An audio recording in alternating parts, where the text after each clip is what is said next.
test is in 4 parts: Part 1, Part 2, Part 3, and Part 4. Now look at Part 1.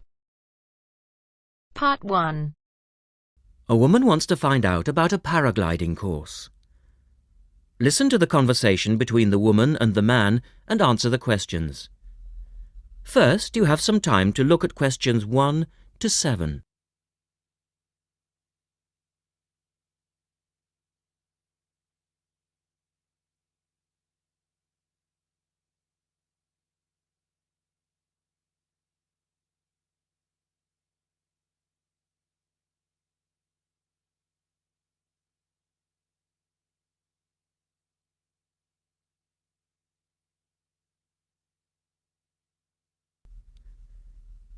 Now we shall begin.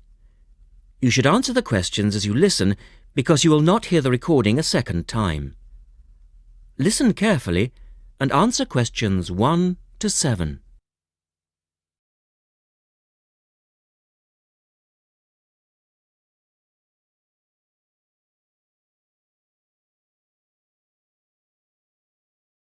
Hello, Paragliders Paradise. How can I help you? Oh, hi. I'm interested in doing a course in paragliding. Which course are you interested in? Well, I'm not sure. What's available? Well, we've got the introductory course which lasts for 2 days. Okay. Or there's the 4-day beginner's course, which is what most people do first. I'd tend to recommend that one. And there's also the elementary pilot course, which takes 5 to 6 days depending on conditions. We might try the beginner's course. What sort of prices are we looking at? The introductory is $190. The beginner's course, which is probably what you'd be looking at, is $320. No, sorry, $330. It's just gone up. And the pilot course is $430. Right.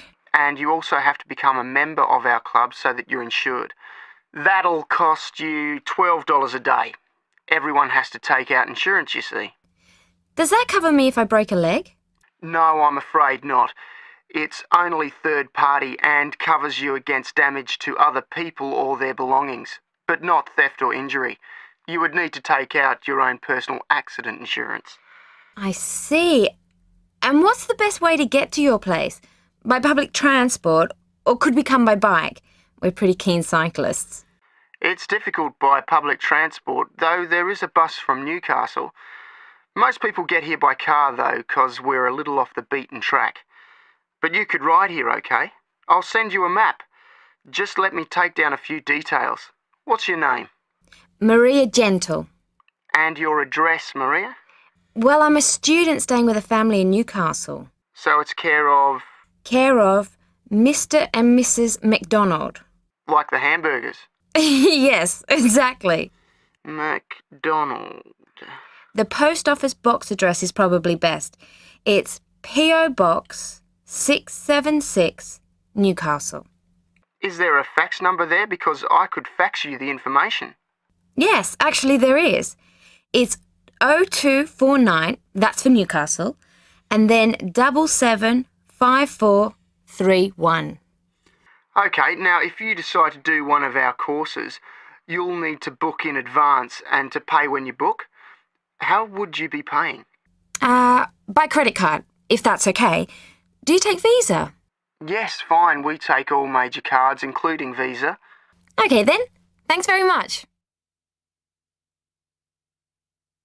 The girl is telling her friend about the course.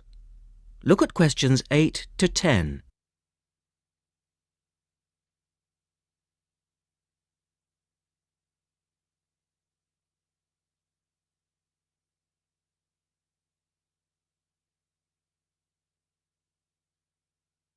Now listen to their conversation and answer questions 8 to 10. Hi, Pauline. Hi, Maria. What's that you're reading? Just some information from a paragliding school. It looks really good fun. Do you fancy a go at paragliding? Sure. Do you have to buy lots of equipment and stuff? Not really.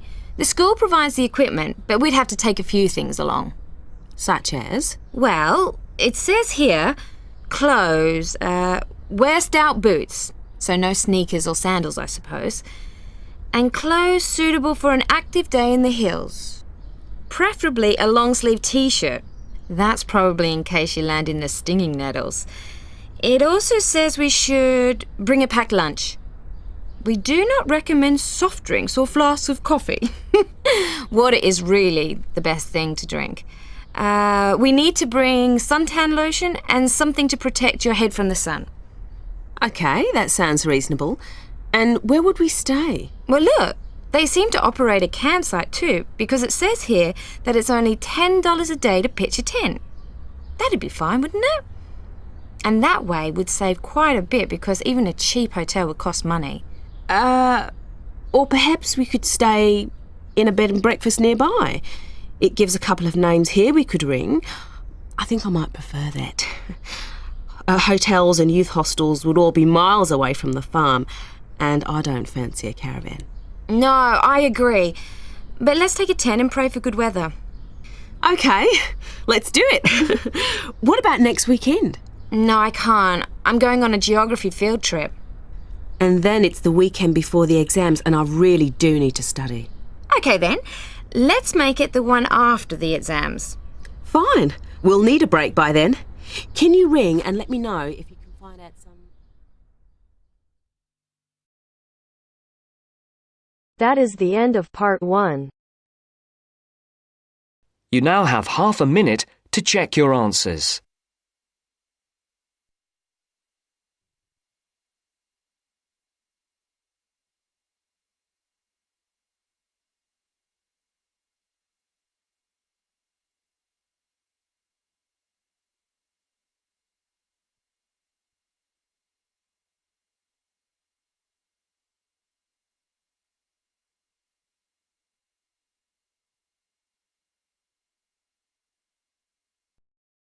Now turns to part 2.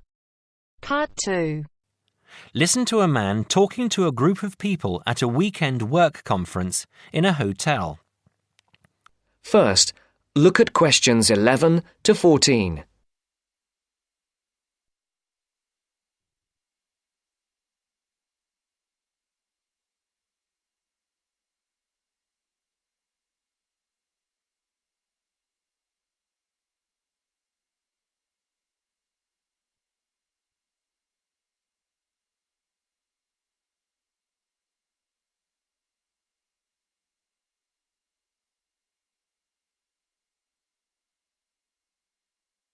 Listen carefully.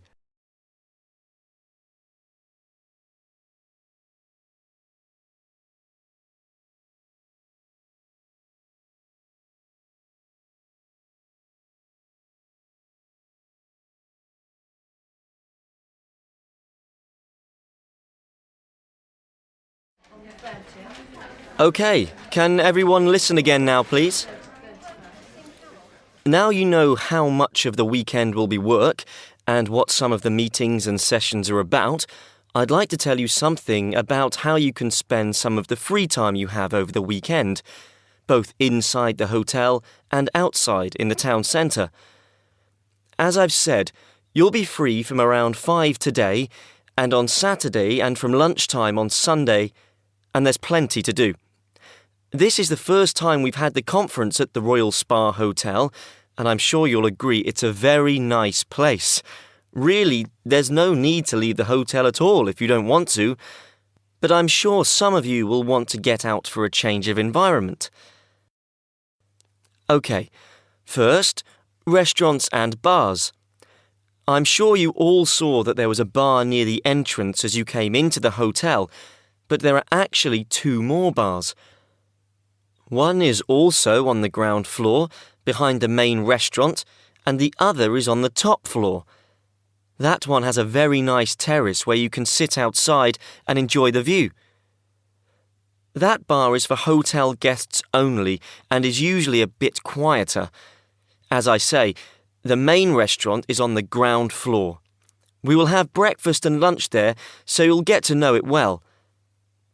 There is also a smaller restaurant for coffee, sandwiches and snacks on the 3rd floor, and that is also only for hotel guests. There is a gym and health club in the basement, The gym has a good range of equipment and is open from 7 a.m. I know some of you were talking about a swimming pool, but unfortunately there is no swimming pool. I will tell you where there is a pool close to the hotel in a moment.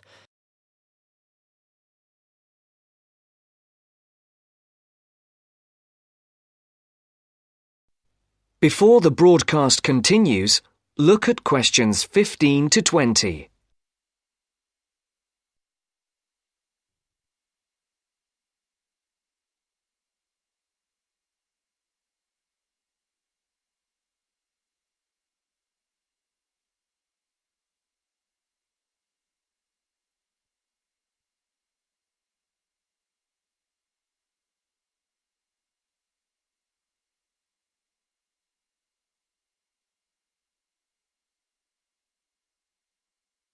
You will now listen to the second part of the talk. Now, I hope to see some of you around the hotel over the weekend, but I'm sure you will want to get out and see the town at some point. If you'd like to look at the map on the screen, I'll show the area around the hotel. There is a map of the town centre in your welcome pack too. OK, you can see the hotel here in the middle of the map and the main entrance here at the top in Carlisle Street. OK, that swimming pool I promised to tell you about is here in Cromwell Road. If you turn right out of the hotel, it's about 10 minutes up the road in the 3rd Street on the left. It's open until 7 p.m. and until 5 on Sunday. There's a very nice park here to the north, again about 10 minutes away. In the middle of the park is a boating lake, so if the weather's good on Sunday, it might be a nice way to relax. If you want to see a movie this evening or on Saturday night, the cinema is here in the High Street.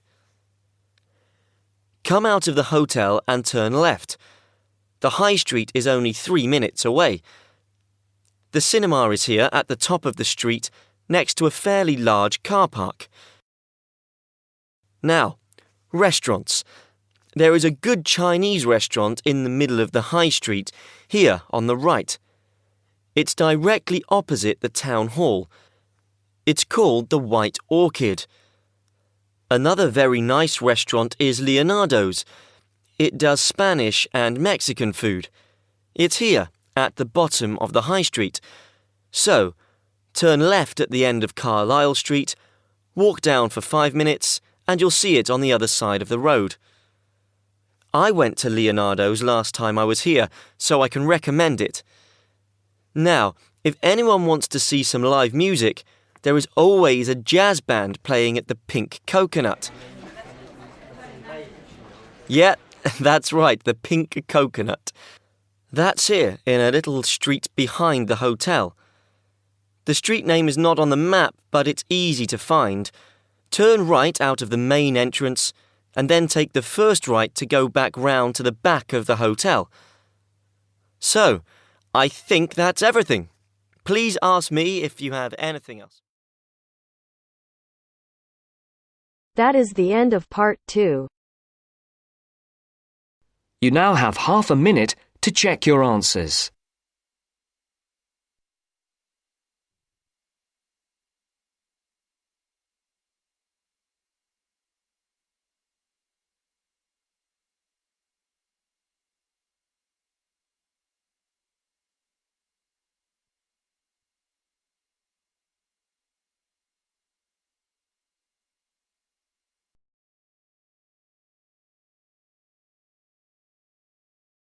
Now turns to part 3. Part 3. You will hear 2 students discussing a project they have to do as part of a literature course on great books. First, you have some time to look at questions 21 to 25.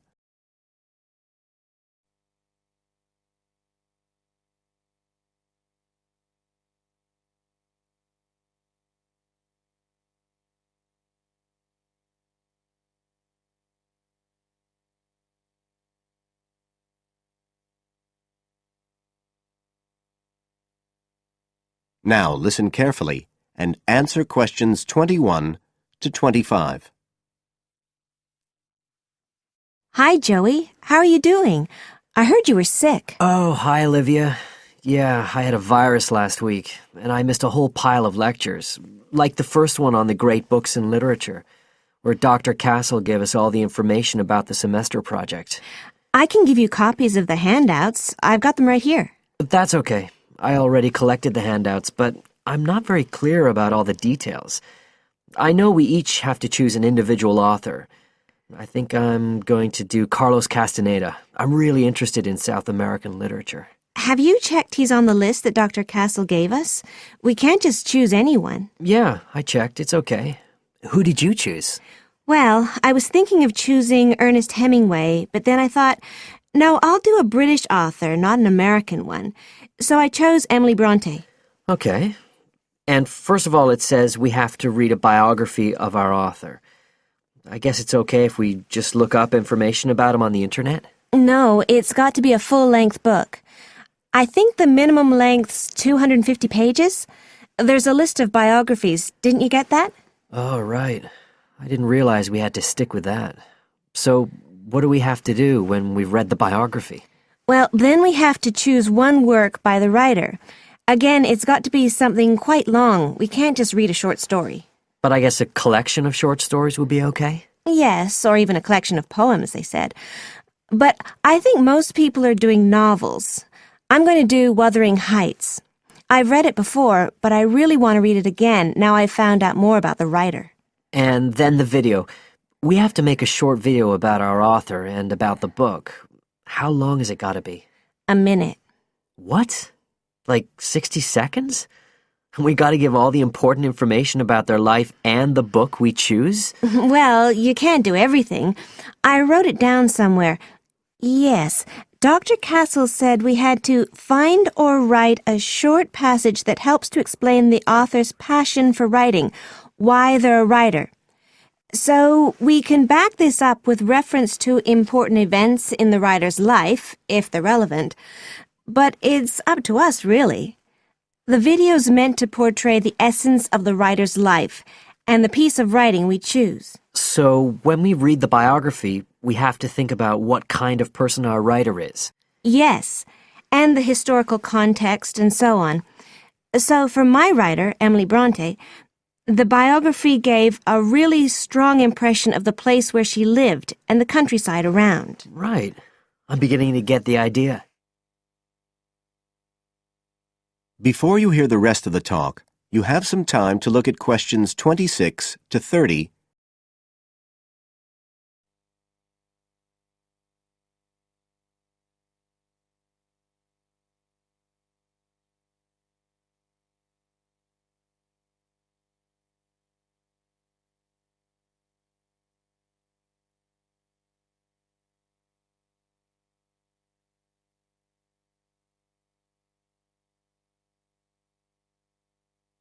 Now listen and answer questions 26 to 30. Can I check the other requirements with you? Sure. The handout said after we'd read the biography, we had to read the work we'd chosen by our author and choose a passage that's typical in some way, that typifies the author's interests and style. Yes, but at the same time, it has to relate to the biographical extract you choose. There's got to be some sort of theme linking them. Okay, I'm with you. And then you have to think about the video. So are we meant to dramatize the scene we choose? I guess we could, but there's not a lot of time for that. I think it's more how we can use things like sound effects to create the atmosphere, the feeling we want. And presumably visuals as well? Yeah, of course. I mean, I suppose that's the whole point of making a video. But whatever we use has to be historically in keeping with the author. We can use things like digital image processing to do it all. So we can use any computer software we want? Sure. And it's important that we use a range, not just one software program. That's actually one of the things we're assessed on. Okay. Oh, and something else that's apparently really important is to keep track of the materials we use and to acknowledge them. Including stuff we download off the internet, presumably? Yeah, so our video has to list all the material used with details of the source in a bibliography at the end. Okay, And you were talking about assessment of the project. Did they give us the criteria? I couldn't find anything on the handout. Sure. He gave us them in the lecture. Let's see, you get 25% just for getting all the components done. That's both sets of reading and the video. Then the second part is actually how successful we are at getting the essence of the work. They call that content, and that counts for 50%. Then the last 25% is on the video itself, the artistic and technical side. Great. Well, that sounds a lot of work, but a whole lot better than just handing in a paper. Thanks a lot, Olivia. You're welcome. That is the end of part 3. You now have half a minute to check your answers.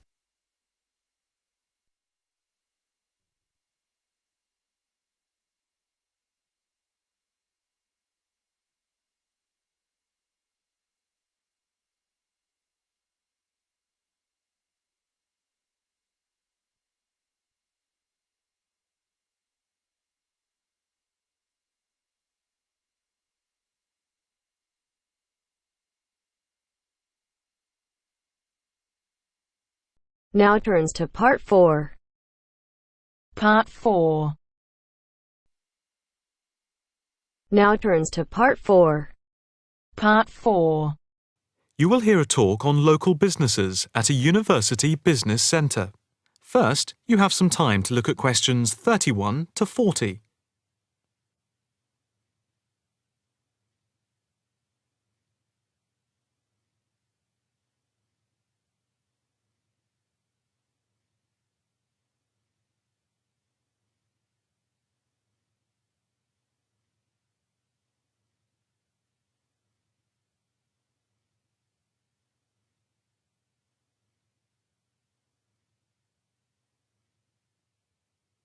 Now listen carefully and answer questions 31 to 40.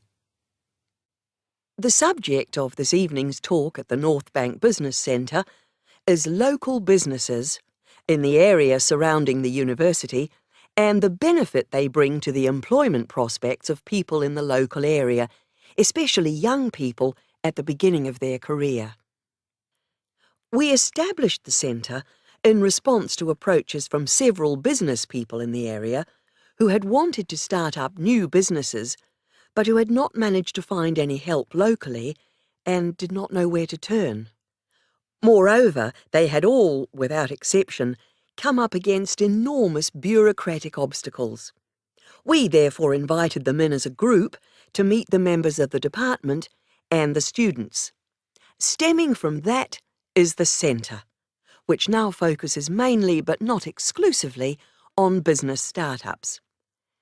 Just after the centre was set up, snapshot research conducted by the department over the telephone gave some startling results. The information about local businesses revealed that 3 out of every 10 local business startups that we could collect information on had failed within the first 6 months, and another 5 had gone within the year, leaving only 2. The most common reasons given for the businesses closing were, first, high rents, which are 33% higher than the national average due to the area being very central. Second, lack of knowledge about grants, basically because of ignorance about how to access them. And thirdly, a lack of business support, because they did not know where to obtain advice from. Since the centre came into existence 3 years ago, we have helped change this climate of failure. The current statistics show a remarkable turnaround in the fortunes of local businesses.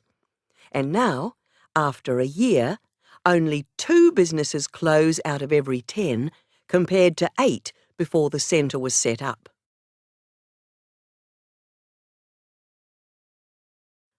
Six local businesses are now taking part in a work placement and monitoring scheme, which is of mutual benefit to ourselves and the companies involved. O Foods, a small start-up company with 9 employees involved in organic food and based at a local market, has one final year graduate doing a year-long study on improving the stock turnaround. This was a particular problem because the company found that they were losing sometimes up to 30% of their stock.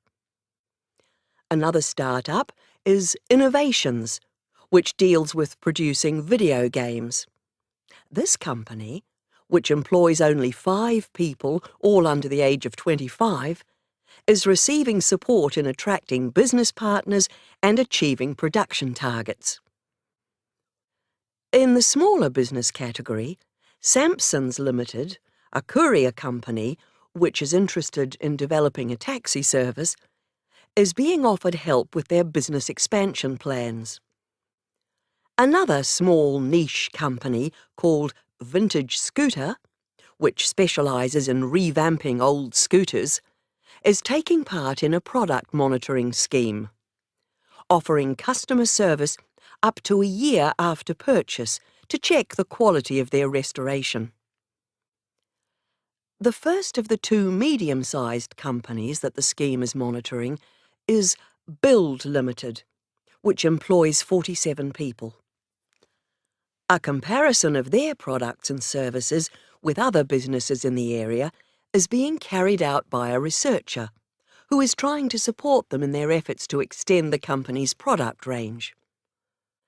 The last company, Jones Systems, is perhaps the most interesting because it has been the victim of considerable personnel problems, which have been affecting the day-to-day operations of the company. And so, we are looking at conflict management and team building within the company. To sum up, advisors help the companies look at different business options and models, apply for grants, deal with employment issues, systems creation, and also provide accommodation at the centre to help them start up. E-mentoring for fledgling businesses is also in operation for those who find it difficult to attend the centre personally. The programme is funded by grants from local authorities. That is the end of part 4. You now have half a minute to check your answers.